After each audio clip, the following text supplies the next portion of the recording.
Hello, good afternoon. This time is not really a lunch break, is it? It's a bit too late. I hope all of you have had lunch yet. But I'm here today at 3 o'clock because that's the time I could make it. And I have a very interesting topic, I think. It's one of my favorite topics to talk about. And I feel it's a very, very important topic to talk about as well, because I feel that there are very many people who don't know about these things. And on the other hand, there are quite some people who know about these things kind of intuitively, but they don't know what it is that they are doing differently. They don't know, they just feel it's kind of easy or easier to learn. They don't understand what other people's problem is with learning Norwegian, for example, because they go like, yeah, but it's easy, right? It's just like, and the other people don't know. That's the point, that it's very important, I think, to explicitate, to kind of explicitly name what it is that maybe makes the difference between very efficient language learners of Norwegian, and between the majority of people, I dare say, who at some level kind of struggle because there is a piece missing, for example, or there is a method that they might be using that somebody told them to that's not terribly efficient, but they might not know it. And then they see that some other people do much better, or they seem to be learning with more ease, but they feel like they've been using the same methods. And therefore, the mistake must lie with me, right? If it works for these other people. But the truth is, these other people probably do something different from what you do. So that's the thing, that's the deal. So let's dive in, let's have a look at this today. And I have some theory for you. I also have some invitations for things that might kind of deepen your understanding on this. So let's do it. So, does learning Norwegian undermine your self confidence? Is the name of this live stream. I think for many people it does, but it shouldn't. It shouldn't have to. Yeah, it's not necessary that it does, but I have seen this many, many times that the way we learn Norwegian, the kind of course we attend, or the kind of mindset we attend the course with, rather than the course itself, kind of makes a damage to our self esteem, to our self confidence in us as language learners. We feel that, oh my God, I can't do this, for example, while all these other people can. That's, of course, a misconception, isn't it? We're going to explain that. But many people feel this. I have seen this in many, many adult students. And also our self confidence in general, really. Because this thing with language, it's not just any other thing that we learn. Speaking a language, that's about our possibility to express ourselves. It has overlap into identity, things like that. So, not being able to speak properly or on the level we would imagine, right? That's something hard. So it's not the same as, for example, forgetting your shopping list. Yeah, that's kind of trivial. But if you study Norwegian for a few years and you feel that you still cannot express yourself the way you can express yourself in English, maybe, or the way that you would say it in your first language, you kind of, it makes us feel less than, which we are not. But, this thing with language is really kind of tricky in that sense, because language, that's the way to express who we are. So we really need to be able to do that. And if we aren't, it can cut kind of deep. So that's the deal. That's why it's so important. And it kind of puts people down in terms of, for example, their confidence at job interviews, or at dealing with other people, making new friends. It's so important. So it's not only our confidence in terms of language learning, can I or can't I do this, like our own belief. All of us can do it, yeah, but not all of us believe that deep down.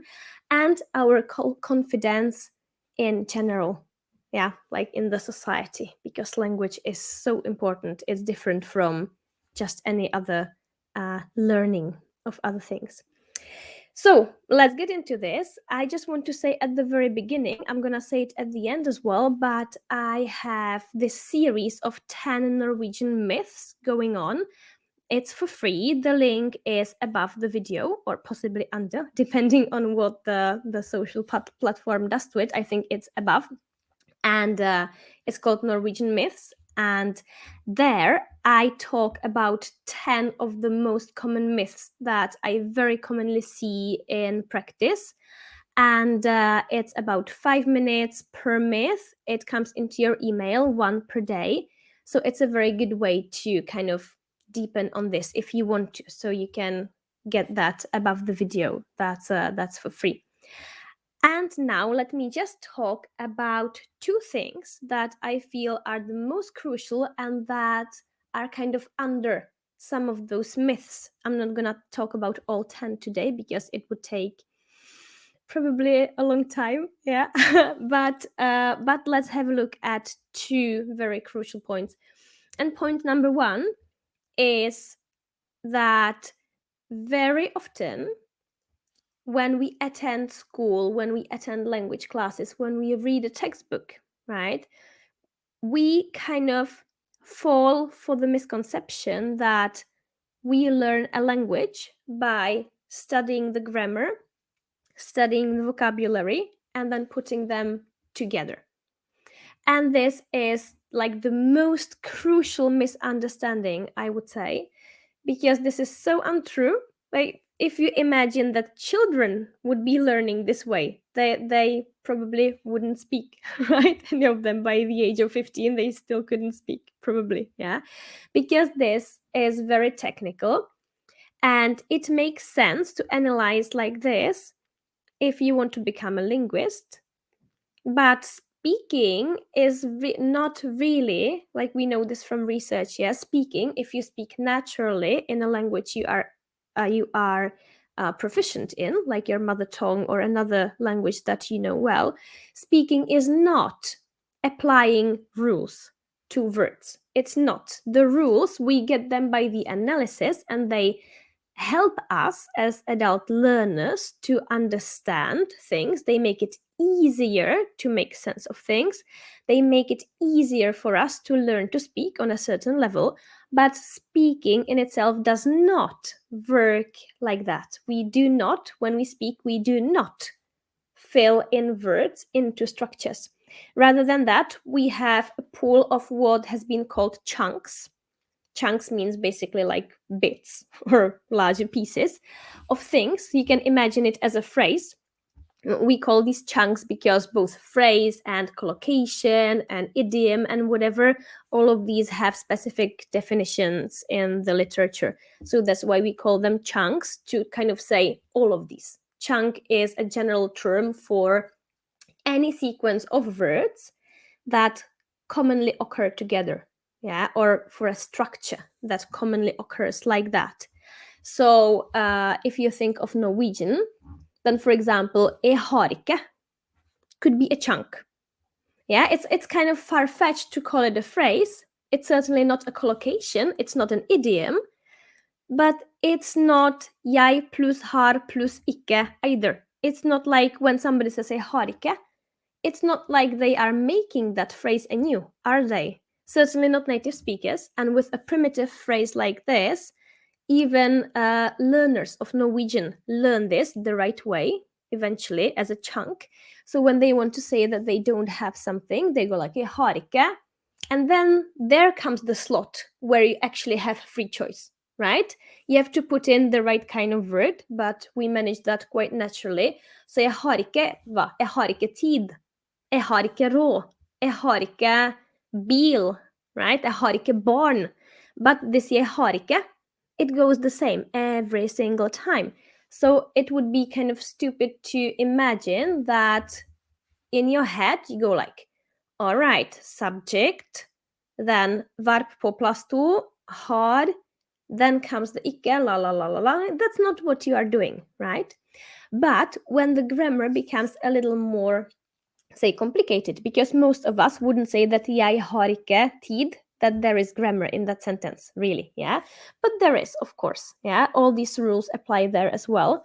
But if the grammar gets a bit more complicated and we feel more confident to kind of follow rules to get this right, we start to struggle because we haven't learned it the way we learned eharike, right? And this is the basic misconception. And I treat this in several of the myths. I look specifically at grammar and specifically at various vocabulary stuff and specifically at kind of sorting the language learning activities by priority. So I talk about this in, I think, 3 or 4 of the myths because this is an underlying issue for a lot of stuff that goes wrong in language learning. Yeah.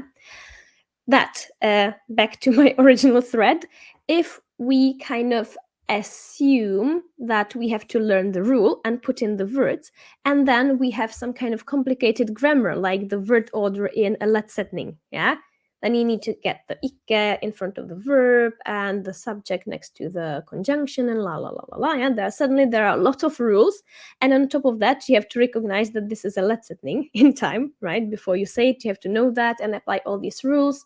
So if you are not a grammar nerd like me, this becomes borderline impossible to do. And if you're talking about a topic that is maybe engaging or is emotional for you, you get kind of blown away, or is complicated, so you have to think about the contents of what you are saying. There is no way you can get the letsetning right unless you know it the same way you know eharika, right? And this is like the basic thing that we would imagine that this method would work. And if I can't do it, that means I am slow, stupid, old, not talented, you name it. I have heard many names for the same, but all of it boils down to it's me, it's my fault, I'm inadequate in a way or another. But hey, this is not very likely to be true because the vast majority of people learn to speak their own language sufficiently. Yeah. And it's not about your intelligence either, because there are many people, for example, many people with Down syndrome that goes together with some kind of lowered IQ factors, for example. These people, if they learn the right way, they can become perfectly fluent in another language. It's no problem for them. It's not about like your IQ factor or like yourself being academic or not. It's not about that. If you want to become a linguist and analyze language, then you need some kind of this academic maybe inclination. But to learn to speak, it's not about that. Small kids learn that, right? People who have lowered IQ factors can learn that, no problem, but they wouldn't learn it the way we are trying to learn it. So the first thing is we need to stop thinking it's us. We have to change the methods. And this underlying thing is this belief that grammar plus vocabulary equals speaking. It doesn't. It equals understanding of how the language works internally, right? It doesn't equal speaking. And from here, I'm getting to kind of to the bigger picture of this, because very often we believe that if I learn this grammar plus vocab and I learn that on a course and I cover the most important topics, I will learn to communicate. But the point is, we really, really, really need modeling, right? We really need to listen to the real life production, to the application, because there is no guarantee either that we actually interpret the rules the right way, because this goes a lot with feeling very often. We might interpret the rules based on something similar in our own language. So even though we listen to the teacher and read the textbook, we might not interpret the message the way it was intended by somebody with a different linguistic experience. That's another thing. But even if we understood correctly, as I have explained, it just doesn't happen like this. It happens by absorbing the right modeling, just like small kids do it. And as adults, we might speed ourselves up and help the process. We might kind of help ourselves recognize much more in our sources. So, sources that's going to be, for example, Norwegian TV, right? And And this we do by studying grammar and vocabulary, right? So by attending a course and studying grammar, understanding grammar, and memorizing vocabulary, we are opening or unlocking, some people would say, that's a commonly used term, unlocking our sources. But if you go to a regular Norwegian course, they would tell you, oh, you have to watch a lot of Norwegian TV. Everybody tells you that. That's going to help you learn better. But it's often like a side note, you know? It's like a note in the margin at the end of the book. You know, this book, the language course, is the way you learn. And by the way, also, when you are done with all your homework and all your housework and have prepared all the lunch boxes for your kids, you should watch some Norwegian TV because that helps. And this is so bad because then, of course, the first thing we don't do, we give up when we don't have time, which we quite likely don't, because let's face it, we have to prioritize what we're gonna do and what not as busy adults. The first thing we kind of blow is the TV watching, but that should be the last thing to go. You know, that's the most important one. Because if we don't get this input, this is called input, when we listen to something or read something, when we don't get enough of this, we're not gonna learn. Yeah. If you take a kid and you separate the kid from society, you know, like a wolf kid, and this is of course something really terrible, and you know, but there have been cases when that happened. And then you find the kid and they can't speak, right? How could they? Because they didn't get the modeling. The modeling, this input, is the most important thing, and we need enough. And enough is a lot. So this kind of idea that we learn Norwegian through doing the coursework, and then it's a good idea to supplement with Norwegian TV, maybe, or a podcast or something. That's really upside down, isn't it? It's the other way around. That's the most important, I feel, misconception based on this grammar and vocabulary kind of myth, because we need the input. That's what we need to learn to speak. But if we only had the input, we would be learning slowly and kind of inefficiently. We can do it in a much more efficient way as adults by supplementing by the grammar and vocab studies, right? So everything we learn explicitly as grammar and as vocab, you can imagine it as a key to the input. So you watch your Norwegian TV, and of course you should pick something that you like, and you should pick something that's adequate for your level so that you don't get terribly frustrated. Yeah. But I always recommend Peppa Gris, Peppa Gris, Peppa Pig in the Norwegian dubbing. It's so brilliant. It's both on NRK and on Netflix, and it has these everyday topics, short episodes, dubbing in 15 languages or something like that. So you can pre-watch in another language and unlock even more, right? And you have to do a lot of this watching. And the more words you memorize through your coursework or through Duolingo or through whichever method that you might be using for that, and the more grammar rules you understand, the more you unlock from that source coming your way, right? And then it will be more satisfying, it will be more efficient to consume it, right? And you will learn more, and you will remember the phrases as they said them, just like kids do when they learn to speak. Because when we speak, ultimately we recycle or maybe upcycle the things we have heard before. It's not like we are so terribly creative as we believe. We are creative with our ideas. I like to say this way.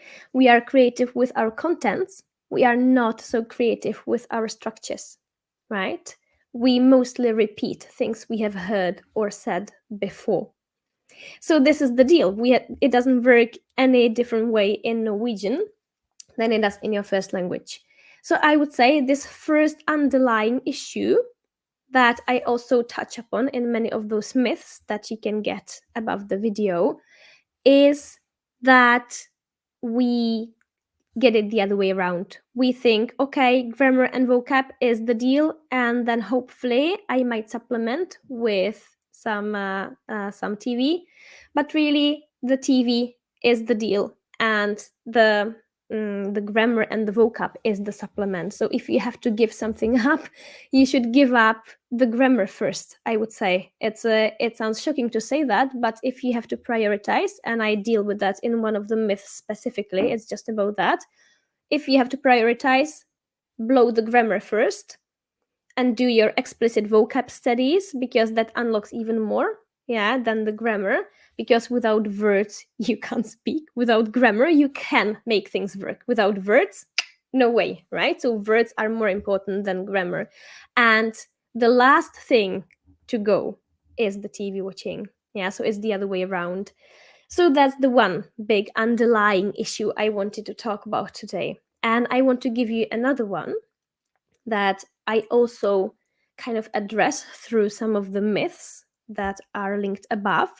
And that's this notion that if I have learned something, meaning memorized or understood, maybe on language course or maybe on my own, memorizing vocabulary and so on, when I have learned it once, then I'm gonna remember it forever and be able to use it.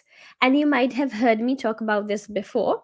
This is a terrible misconception, like it's really bad, because we have known this, we have known about this, scientifically speaking, yeah, in terms of research, for something like almost 150 years. We know that memory doesn't work this way. And we also know from research about language learning that having memorized something doesn't mean being able to use it. These are different categories, yeah, all of them. I address all of these things in the Norwegian myths if you want to hear more about this. But this point I want to make here is spaced repetition. You might have heard the term before, maybe from me, maybe from somebody else. Spaced repetition is a concept that says that to get something into our long-term memory, this is where you want things to be, you need to repeat them many times over. And if you don't, they're not gonna make it there. They're just gonna stay in your short-term memory. And by definition, they are gonna slip, because that's how short-term memory works, yeah? And many people, when they study the vocabulary once, then they put it on the test, maybe, then they forget it, they feel like a terrible failure that they have forgotten this vocabulary. But hey, this is not a bug, okay? This is how the human brain is designed. This is true for everybody, yeah? Maybe some people have more problems focusing and memorizing, that's possible. And it might go down a little bit with age, yeah, but it's really overrated unless you have like a diagnosis or something. But many people tell me, I'm over 50, it's not as easy as it was before.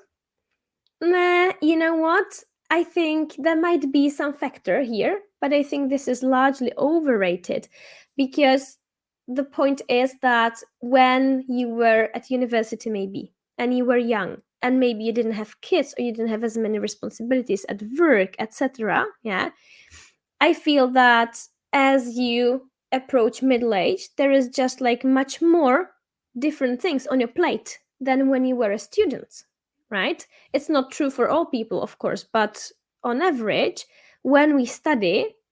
And of course, we have other things to do. We might have a part time job and everything. But usually it's not the kind of job where you have to think and you have very high responsibility. Yeah, right? The part time jobs you take when you study. And maybe you don't have kids in that period. Maybe somebody does, but that also affects our ability to learn, right?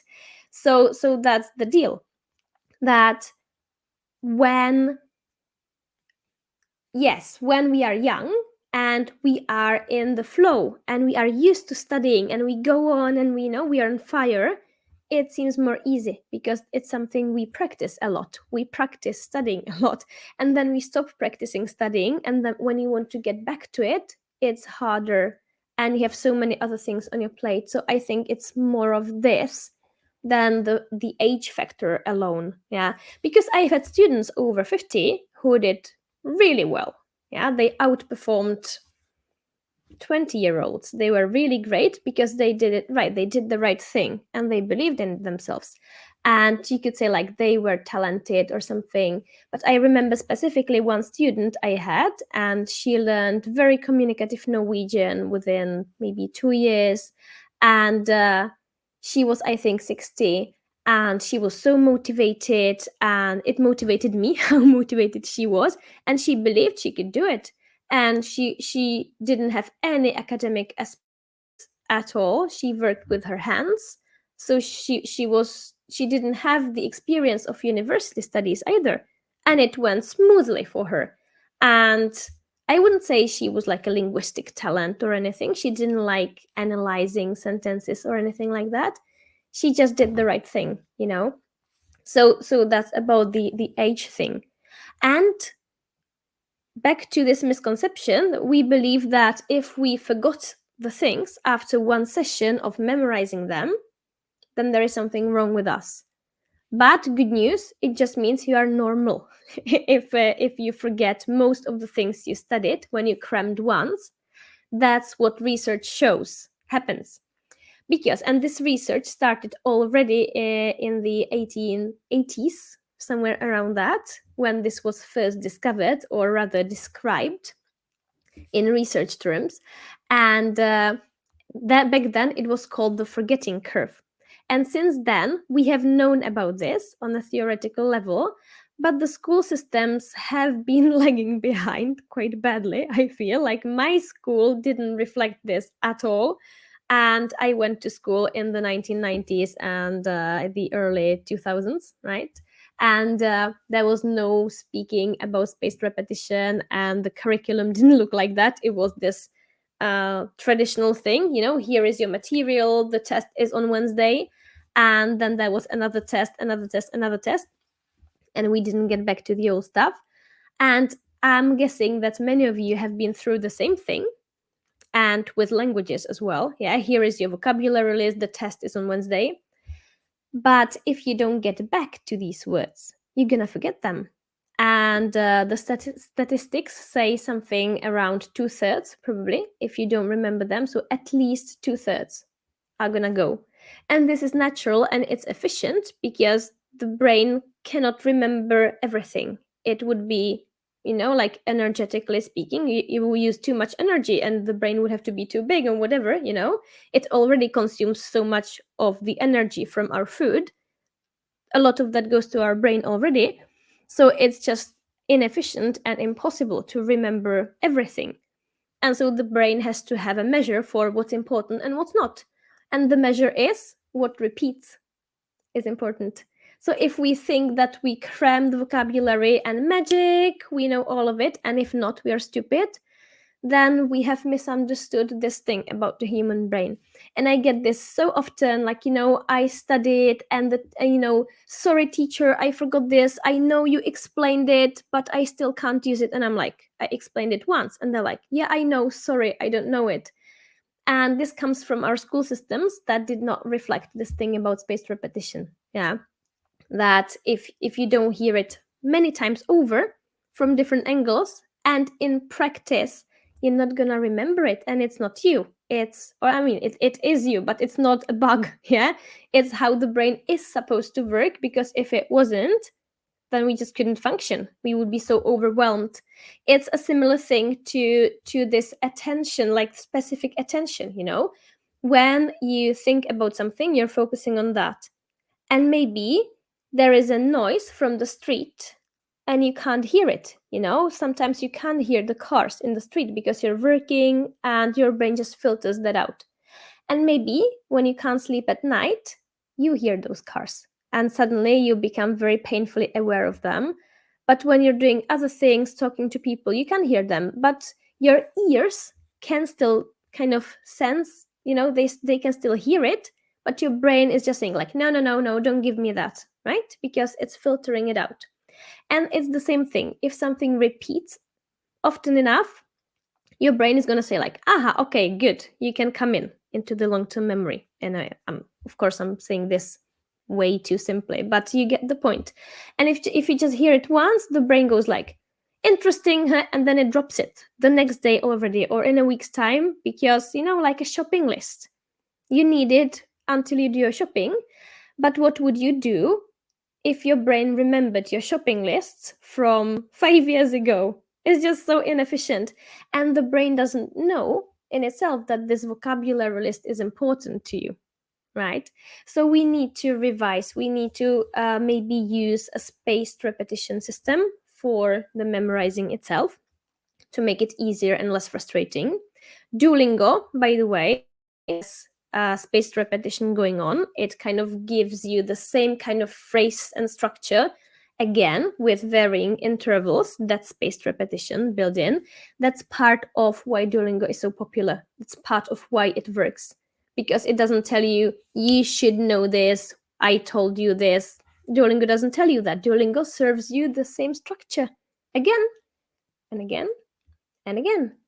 And you might make mistakes, and then you lose your hearts or whatever it is you lose, but nobody tells you off and tells you that it's your mistake, because it isn't. The creators of Duolingo know this. They have used the spaced repetition algorithm with intention. Yeah, it's there because it works, and it's part of why Duolingo has been so successful in kind of working. Even though the content is nonsensical very often, it kind of works because it has this principle going on. Yeah, so that's it. That's the other one, spaced repetition. And then going back to the first tenet I was dealing with first at the beginning of the stream, the sources, the input comes first, or it's very, very important. You mustn't skip it, because when you have now memorized the words using spaced repetition, so you manage to pass more of these words into your long-term memory, you should enhance them by the sources, because the sources tell you how to use them. Really, yeah, you don't know this unless you know this, like how to use these words specifically.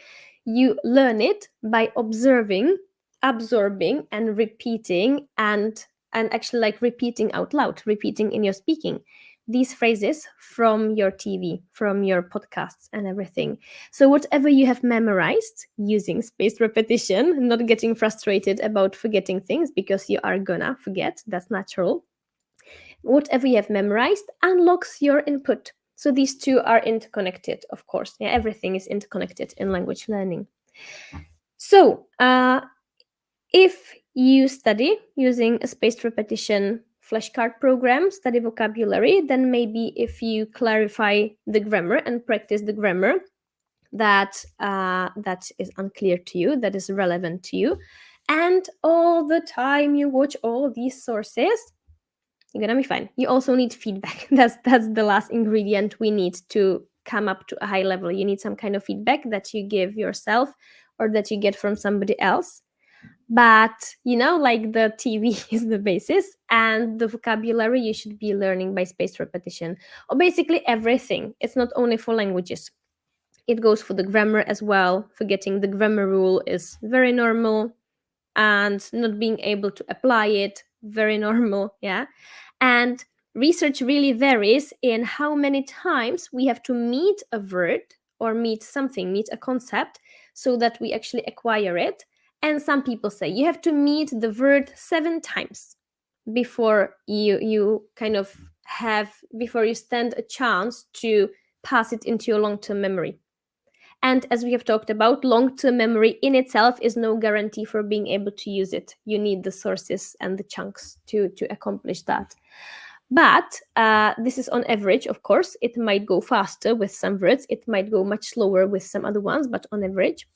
There are other people who tell you you need to hear the word 70 times to be able to actually really pass it into your long-term memory and acquire it and be able to use it. And this is not the point, how many times exactly. It's going to vary a lot depending on many factors. But the point is many times, not 1 time or 2 times. Okay, so many times. And it's not about you, it's about the nature of the human brain. So these two, these two are the most important, the biggest, the deepest underlying issues, and the most important reasons that people struggle in language learning in general, and of course in Norwegian. So that's it. As I said, I have 10 myths, a series of 10 myths, and there I deal with smaller pieces of this.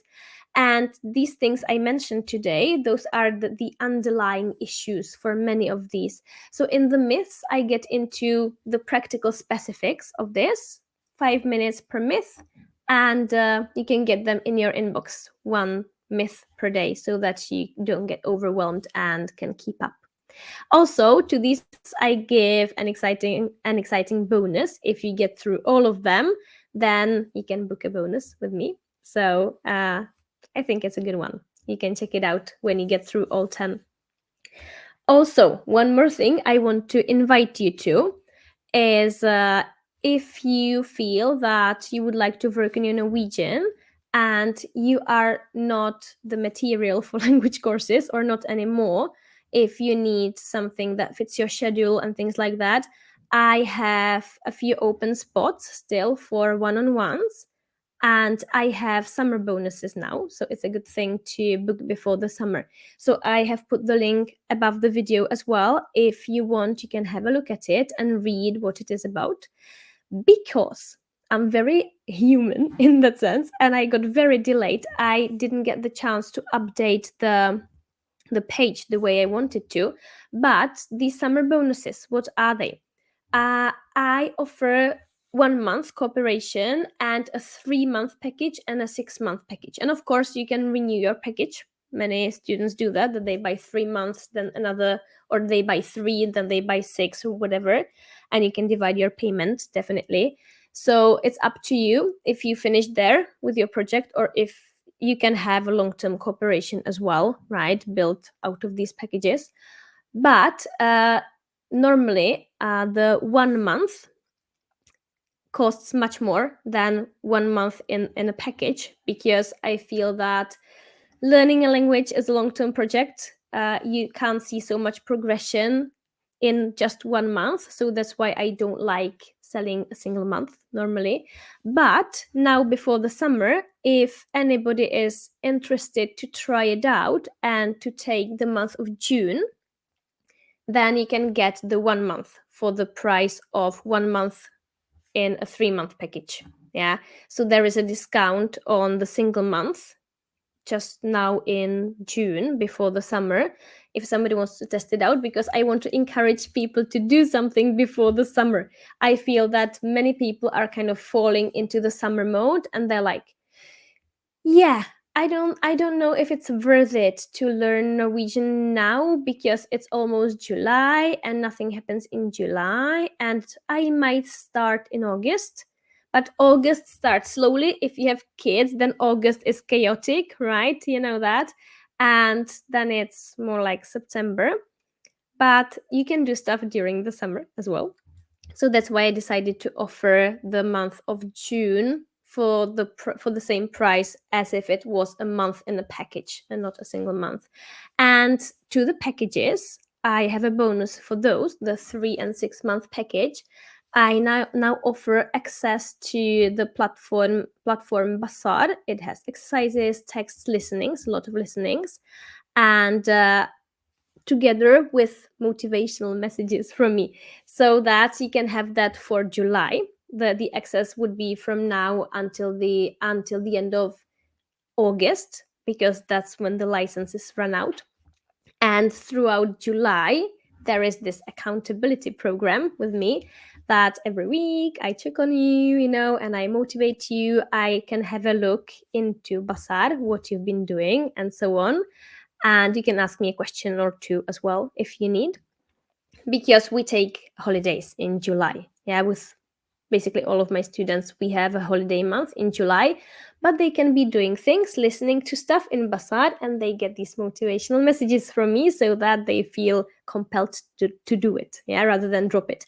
And then you emerge in a much better shape in August than if you stop doing anything now and kind of expect miracles in 2 months' time.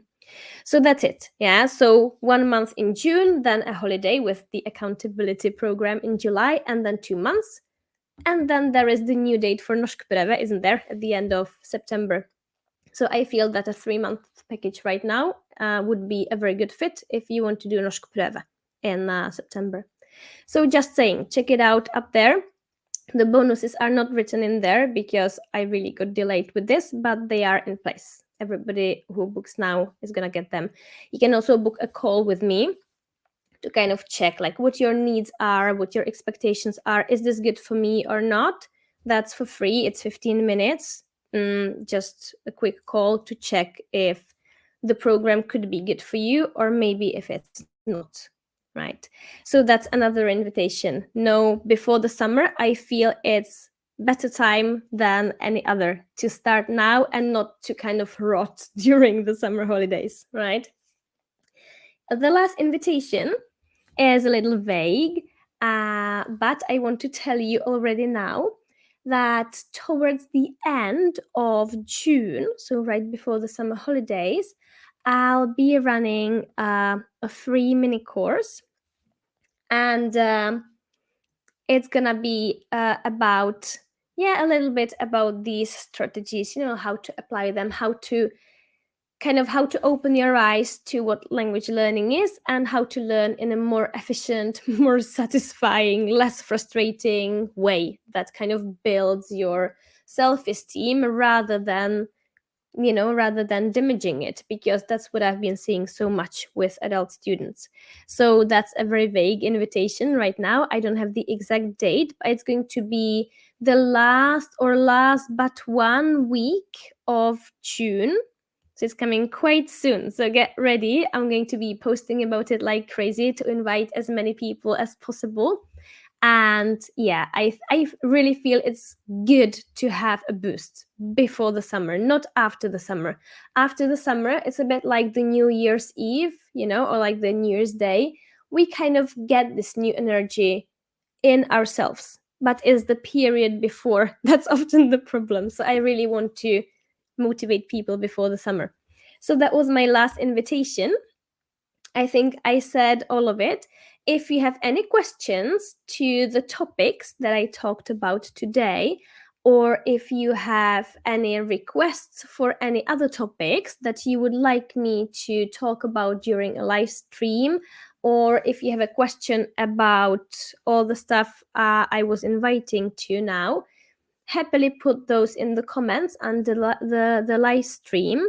I will see it even after the live stream is finished. I can reply to you, and I will, right? So I'll try to respond to all the questions, or to dedicate the next live stream to some of that, because many times people actually suggest a really good topic that I can develop during a live stream.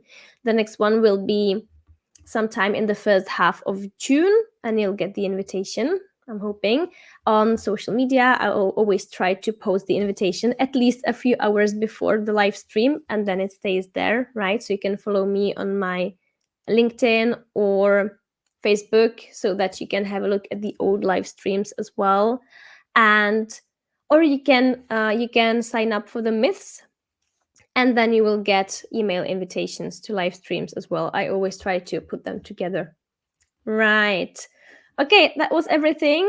Thanks for watching today. Put all your questions under if you have any, and see you next time. Bye bye.